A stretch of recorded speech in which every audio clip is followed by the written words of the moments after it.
Mind है वो नहीं बदलेगा तब तक ये सक्सेस नहीं। दूसरा ऑटोमोबाइल आपने सड़कों में बहुत काम किया पूरे देश में, कन्याकुमारी से जम्मू कश्मीर से लेकर कन्याकुमारी, लेकिन ऑटोमोबाइल इंडस्ट्री की बात अगर की जाएगी जी, आपने जापान को पीछे छोड़ा, तीसरे नंबर पे है, और आप दावा कर रहे हैं कि आने वाले समय में नंबर 1 पे आ पाएंगे। हाइड्रोजन की गाड़ियाँ, इथेनॉल की गाड़ियाँ आपने लॉन्च कर दी, इलेक्ट्रिक व्हीकल, बहुत तरह के सवाल उठते थे। आगे अब क्या प्लान है आपके इसमें? उनके बाद पेट्रोल डीजल की बात नहीं कर रहे, इलेक्ट्रिक की बात कर रहे हैं, इथेनॉल की बात कर रहे हैं, मिथेनॉल की बात कर रहे हैं, बायो सीएनजी बायो एलएनजी की बात कर रहे हैं। हाइड्रोजन की गाड़ी में आया, मैंने 100% इथेनॉल की गाड़ी लॉन्च की। ये जो बदलाव होगा इससे प्रदूषण भी कम होगा, नए रोजगार भी निर्माण होंगे और देश की तरक्की होगी। ये एक्सलेंट इंडस्ट्री राज्य सरकार और भारत सरकार को सबसे ज़्यादा जीएसटी देती है, 4.5 करोड़ लोगों को जॉब देती है, और ये जब 20 लाख करोड़ की होगी तो 10 करोड़ लोगों को जॉब देगी। लेकिन जी आप अक्सर की बात कहते हैं कि पेट्रोल और डीजल को इस देश से बाहर निकाल देना चाहते हैं, तो ये कोई ये सपना जो है कभी पूरा होगा? क्या समय लगेगा या देखिए ये बात करेंगे, ये मेरा उद्देश्य है 16 लाख करोड़ का पेट्रोल और डीजल और गैस की पॉसिबिलिटी है। इतने आसानी से ये नहीं है और ये कठिन काम है, पर मुझे लगता है कि धीरे धीरे बदल रही है दुनिया। प्रदूषण के कारण दिल्ली की जनता बहुत त्रस्त है। अब इम्पोर्ट सब्सिडी, कॉस्ट दोनों सिक्योरिटी और इस देश का किसान ऊर्जा तैयार करेगा, इस देश का किसान हाइड्रोजन तैयार करेगा। दूसरी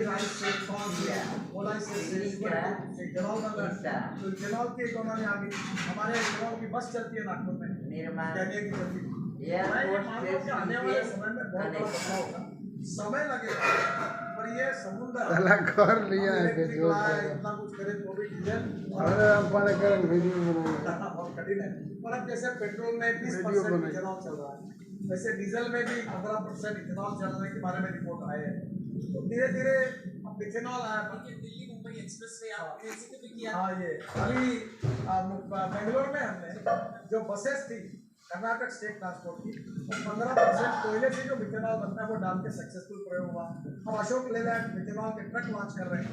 असम में असम पेट्रोलियम 600 टन मिथेनॉल, दीपक फर्टिलाइजर आरसीएफ मुंबई में वो मिथेनॉल बनाते हैं। तो जहाँ जहाँ मिथेनॉल बनेगा वो मिथेनॉल आएगा। बरेली से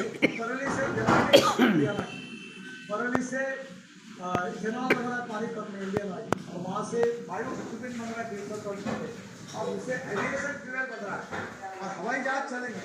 अभी 2% उससे हवाई जहाज सब है, हमारी हवाई जहाज कंपनियां वो खरीदी करेगी। और ये टोल का क्या होगा? बड़ा सरकार रेवेन्यू ले रही है उससे। देखिए भाई इतना काम नहीं कर सकता। If you want good services, you have to pay for it. उसमें बचत है ना, तो एक ट्रक दिल्ली मुंबई जाने के लिए 49 आवर्स लगते थे, वो ट्रक अब 22 घंटे में जाएगा, 20 घंटे में जाएगा, तो आधा डीजल कम होगा, लॉजिस्टिक कॉस्ट कम होगी। ड्रिप जो है महीने में 4 मार रहा था 9 मारेगा, बचत नहीं होगी। उसमें थोड़ा सा देना पड़ेगा, नहीं तो ये हमने लोगों से पैसा खड़ा किया, बहुत कर्जा खड़ा किया, बैंकों से पैसे लिए, वापस भी करने पड़ेंगे। सरकार का भी बजट है और उससे सरकार के बजट के सपोर्ट में हमको पब्लिक प्राइवेट इन्वेस्टमेंट खड़ा करना पड़ेगा। नितिन जी, अक्सर आप पब्लिक ट्रांसपोर्ट को एनकरेज करते हैं, पब्लिक ट्रांसपोर्ट होना चाहिए ताकि पॉल्यूशन कम हो, लेकिन उसके बावजूद भी लोग अपनी गाड़ी। आप अच्छा होगा ये प्रश्न पूछा। मैं ये रोड को इलेक्ट्रिक हाईवे पर, ये जो UR2 है ना, पानीपत से आते हो दिल्ली का पेट्रोल, ये जो शुरू होता ना, वहाँ से इलेक्ट्रिक केबल लगेगी और इसकी 2 बसेस 3 बसेस जोड़कर